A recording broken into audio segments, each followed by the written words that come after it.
Cámara. Hace un año la nueva mayoría ahí consiguió su primer triunfo luego de que Michelle Bachelet sacara ventaja en la primera vuelta presidencial. Y asimismo consiguieron en mayoría en el Parlamento, tanto en la Cámara como en el Senado. Está lo que ocurrió hace solo un par de horas, ayer, muy temprano, con este carabinero que falleció. Queremos conversar sobre los proyectos del conglomerado, otros temas de la octava región, y es por eso que nos acompaña el senador justamente de esa zona, Partido por la Democracia, Felipe Arboga, a quien le damos la bienvenida. ¿Cómo está?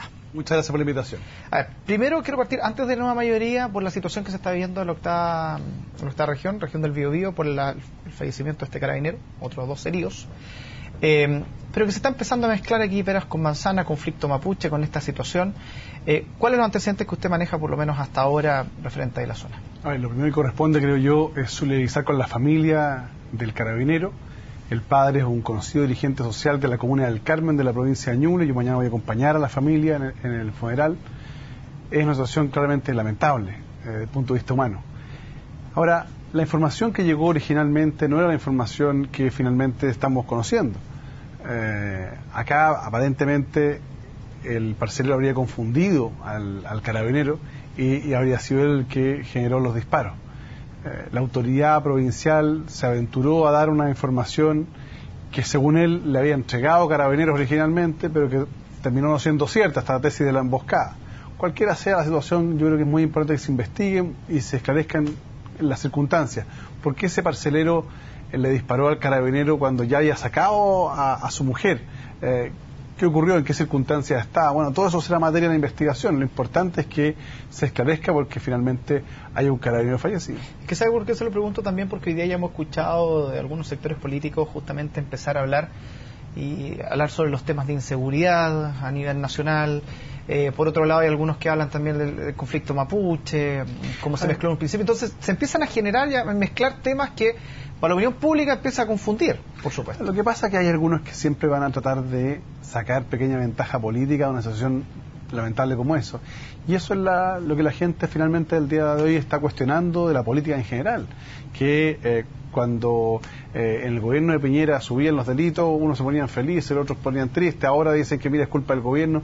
Perdón, aquí hay una persona, un carabinero, que cumpliendo sus funciones fue asesinado. Más allá de quién haya sido, lo importante es que se esclarezcan los hechos y se establezcan sanciones como corresponden. Será un cuasi delito de homicidio, bueno, será la justicia la encargada de ver, pero no creo que sea la política la encargada de seguir dando un triste espectáculo de sacar pequeñas ventajas políticas por un hecho de esa naturaleza. Yo soy senador por la zona, por la provincia de Arauco. Quiero decirle que hace 2 semanas estuvimos allá recorriendo en la comuna de Cañete, hemos estado en las diferentes comunas, en Curayilagüe, en Lebu, y el clima, cuando uno lo ve, conversa, hay un clima de creciente acuerdo. Hay más de un 90% de las comunidades de pueblos originarios que van a llegar a acuerdo con el gobierno para la entrega de tierra, y eso es un avance importante. Si hay grupos minoritarios, bueno, eso es un tema distinto, que ejercen violencia, pero no tiene nada que ver con este caso. Entonces, de pronto, se intenta estigmatizar una situación que no tiene nada que ver. En consecuencia, yo creo que hay que llamar a la prudencia y a la responsabilidad en estas materias. Y prudencia y responsabilidad, pasando a otro tema, ¿cómo anda la cosa en la nueva mayoría con la prudencia y la responsabilidad, senador? Bueno, yo creo que hubo un par de semanas bien poco felices, porque algunos de los líderes se dedicaron a dispararse mutuamente, a atacarse, y yo creo que han entrado en razón. ¿Sí? Después de sí, yo creo que se han entrado en razón más allá de... ¿Con convicción o por el apretón? Sí. No, yo creo por el apretón. Y también por la convicción de que si no hay proyección de esta coalición, no hay próximo gobierno. Y mi percepción es que si nosotros queremos hacer cambios importantes, en este gobierno hemos hecho en el primer año la más profunda reforma tributaria que se haya hecho de 1990, que era un compromiso por lo demás de la presidenta. Eso es un logro. En segundo lugar, estamos avanzando en la profunda reforma de la educación. Y vamos a iniciar, según la presidenta, en el 2015 la reforma de la Constitución. Todas estas reformas son muy importantes en el país, pero si queremos de verdad tener un país bastante más justo, más inclusivo, eso no se resuelve en 4 años con estas reformas. Se requiere una profunda reforma de las pensiones, porque las pensiones en Chile son demasiado bajas para beneficiar a los adultos mayores, una profunda reforma laboral, una profunda reforma a la salud. Eso no se hace en 4 años. Y si uno quiere proyectar, yo diría que esas reformas requieren por lo menos de 4 años más, por lo menos de 4 u 8 años más. Y para eso requiere proyectar la coalición. Y una coalición que no tiene convicción de seguir juntos no se proyecta. Por eso que la presidenta quiere pegar un apretón de clavija, el ministro del Interior también, y al interior de los partidos también lo hemos dicho nosotros. Hay que ser responsables. Hay que comportarse como coalición de gobierno. Podemos tener diferencias, muy legítimo, pero esas diferencias no pueden poner en riesgo el programa de la presidenta Bachelet, que es muy importante y que fue por lo demás lo que nos significó a muchos de nosotros también la elección. Por lo menos yo mañana cumplo también un año de la elección como senador con una gran mayoría en mi zona, y soy responsable de esa mayoría y tengo que ejercerla con la responsabilidad que corresponde. Ser coalición de gobierno también significa hacerse cargo de los beneficios de los proyectos de ley, pero también de los costos que significa administrar un país con una creciente efervescencia social. Han tenido muchos costos, ¿no? Yo creo que ha habido costos, naturalmente, hay muchas expectativas. La gente cree que de un día para otro la presidenta va a sacar la varita mágica y sacar la pobreza. Recordemos que tenemos herencias, mochilas bien pesaditas. La economía comienza una desaceleración el segundo semestre del 2013, y le decíamos nosotros al entonces ministro de Hacienda, y decía que no, que eso era falso y era una especie de disputa política. Le decíamos, oiga, el presidente del Banco Central está hablando ya de una desaceleración económica, antes que Bachelet anunciara su candidatura formal, digamos. Bueno, y resulta que tenemos las consecuencias que estamos viviendo, una desaceleración importante, que hay que trabajar fuerte, y ahí el llamado también es la responsabilidad. No se puede estar hostigando permanentemente al mundo privado. También hay que no solo declarar que tenemos que hacer una alianza público-privada, hay que buscar mecanismos para reducir la burocracia administrativa que muchas veces entraba a proyectos. Tenemos una reforma a la educación que ha generado ciertas controversias. Creo que ha sido mal explicada. O sea, nosotros teníamos cerca de un 70% de adhesión a una reforma que buscaba, primero, mejorar la calidad, segundo, ser inclusiva, y en tercer lugar, bajar los costos a la clase media. ¿Se han trampado en la reforma de la educación? Yo creo que no se ha trampado, lo que ha significado muchos costos sociales porque se ha explicado mal. Cuando usted empieza a hablar de solo de arriendo, solo de penalizar el lucro, ponerle cárcel, y deja de lado la discusión de fondo. Todos los temas puestos por el mismo ministro en su minuto. Todos los papás queremos que nuestros hijos tengan buena educación. Si nosotros estamos diciendo que el foco central es que la educación pública sea de calidad y que los recursos públicos que nos van a llegar para la reforma tributaria vayan a eso, entonces alto distinto decirle a la gente, mire, vamos a penalizar el lucro, a otra cosa distinta, que es decirle, ¿sabe qué? Los recursos de todos los chilenos que nos dieron en la reforma tributaria, en los impuestos, vamos a fiscalizarlos para que vayan solo a calidad y obviamente a mejor infraestructura. Eso es distinto, ¿no? ¿O no será, senador, que claro, estaban muy claros los titulares, pero al momento de las bajadas cada uno interpretó la cosa más o menos como quiso? Yo creo que hay siempre, obviamente, diferencias, matices que pueden existir, si eso es legítimo. Yo puedo tener diferencias con el Partido Comunista, con la Democracia Cristiana, pero lo clave, para mí, es que mi compromiso con la presidenta, con el gobierno, es que tengamos una mejora en la calidad de la educación pública. Y también de la seguridad de los niños. Porque hay muchos papás que en mi zona me dicen, oiga, está bien, usted quiere que no haya particular subvencionado. No, yo no quiero eso, le digo yo. Yo quiero que el recurso, cuando es particular subvencionado, esa subvención que hacemos todos los chilenos, vaya a mejorar la calidad de la educación y a la infraestructura. Pero para darle alternativas, lo que tengo que hacer necesariamente es darle, uno, seguridad en la educación pública, es decir, que su hijo vaya y no sea agredido, que muchos papás lo dicen. En segundo lugar, tengo que darle calidad, asegurarle que tengan clase, que no esté permanentemente en paro, por ejemplo. Y en tercer lugar, tengo que asegurarle también que la infraestructura, que los baños, que las salas estén en buenas condiciones, pero cuando uno recorre de repente algunos liceos municipales, con mucho esfuerzo los alcaldes tratan de mantenerlo, pero el presupuesto es completamente insuficiente y la verdad es que las condiciones de los niños no son de mucha dignidad, pues, y eso nosotros tenemos que mejorarlo, hacer un mea culpa y decir, oiga, si le vamos a decir a los papás que lleven a sus hijos a la educación pública, mejoremos la educación pública entonces, pues. Senador, cambiando un poco de tema, por ahí por el 2010, el expresidente Ricardo Lagos ahí sorprendió con alguna declaración en términos de el voto, inscripción automática, pero voto obligatorio. Y usted también opinó más o menos lo mismo, con Osvaldo Andrade, incluso Pablo Longueira en su minuto, era bien transversal esa opinión. Así es. Inscripción automática, pero voto obligatorio. ¿Opina lo mismo ahora? Exactamente igual. Lo dije en su minuto, pagué hartos costos políticos por decirlo, en mi partido estaban bien enojados, pero miren, estas cosas no puede haber orden de partido.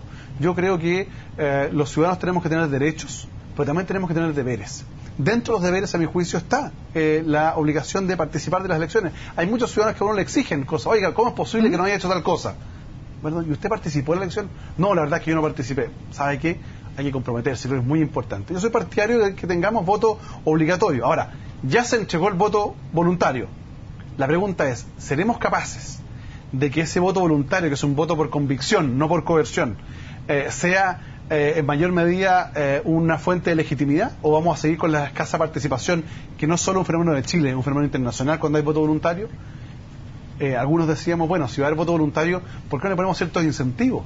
Por ejemplo, que la persona que participe de la votación, cualquiera su selección, por ser como corresponde, tenga la posibilidad de tener mayor cantidad de puntaje para el subsidio a la vivienda, como hacen algunas democracias, de incentivo a la educación cívica.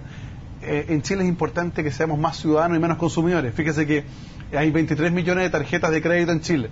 Y en la última elección participaron 7 millones de ciudadanos. Somos cada día menos ciudadanos y más consumidores. Hay que hacer una reflexión profunda sobre eso. Pero con el término binominal, ¿ustedes apoyarían el poner una indicación, por ejemplo, para volver al voto obligatorio? Yo creo que no es la idea matriz del proyecto de reforma binominal, pero me parecería... ¿Pero como paralelo de discusión? Sí, es estupendo, hay que abrir esa discusión. Hay que ver cuál es el resultado de las elecciones que hemos tenido voto voluntario y cuál es la proyección que ha ocurrido internacionalmente. Hay varios estudios que señalan que cuando hay voto voluntario, los que más participan son más bien los votantes ABC1, que dan márgenes muy fuertes, primero, de todos los pobladores del sector rural. Fíjese que en mi zona, ir a votar a una persona de Quilleco, como una cordillerana de la provincia del Biobío, le costaba cerca de 1.700 pesos por el transporte. Y no hubo caso que el gobierno anterior estableciera un subsidio permanente durante el día de la elección. No hubo caso. Entonces, cuando hay que incurrir en costos para ir a votar, obviamente hay desincentivo. Pero ¿por qué se llegó a esa conclusión cuando uno empieza a escarbar ahí entre los artículos que había en esa época? Hablemos del 2010, por ejemplo. Se hablaba que, por ejemplo, el 50 y algo % de los jóvenes entre 18 y 19 años de Las Condes votaban y se iban a inscribir. Pero en cambio La Pintana el 3,2. Así es. Que ese era el margen. Y que algunos apuntaban al índice de Gini, que cuando es cero directamente hay más igualdad, y cuando es 100 menos igualdad. Así es. Y que cuando era voto obligatorio había más igualdad, y cuando era voluntario menos igualdad.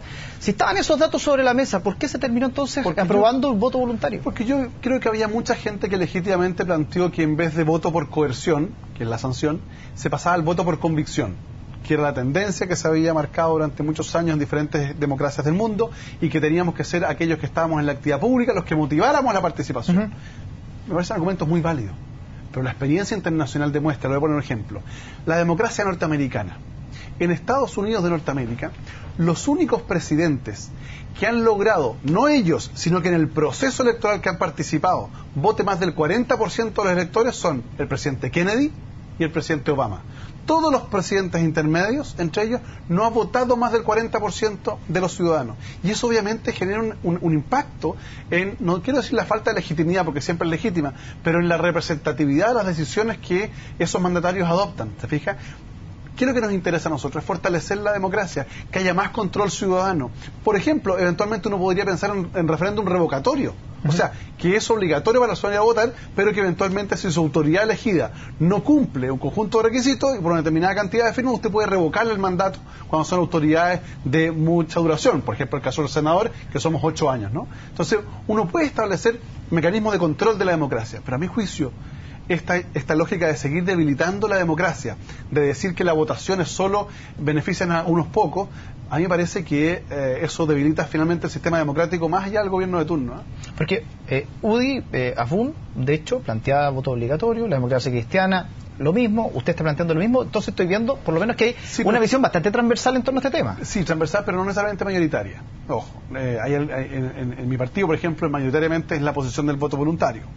Y esa pelea yo la perdí en mi partido.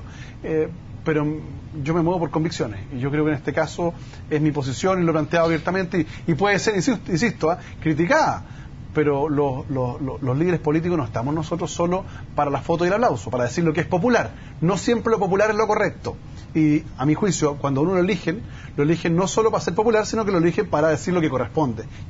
Y en mi humilde opinión, creo que el voto obligatorio es mejor que el voto voluntario cuando no tiene incentivos para llevarse adelante, porque eso aumenta los niveles de desigualdad, como usted muy bien lo señalaba, argumentando con el coeficiente de Gini y otros estudios que son bastante claros en esta materia. ¿Incentivos económicos corresponde para este tipo de situaciones?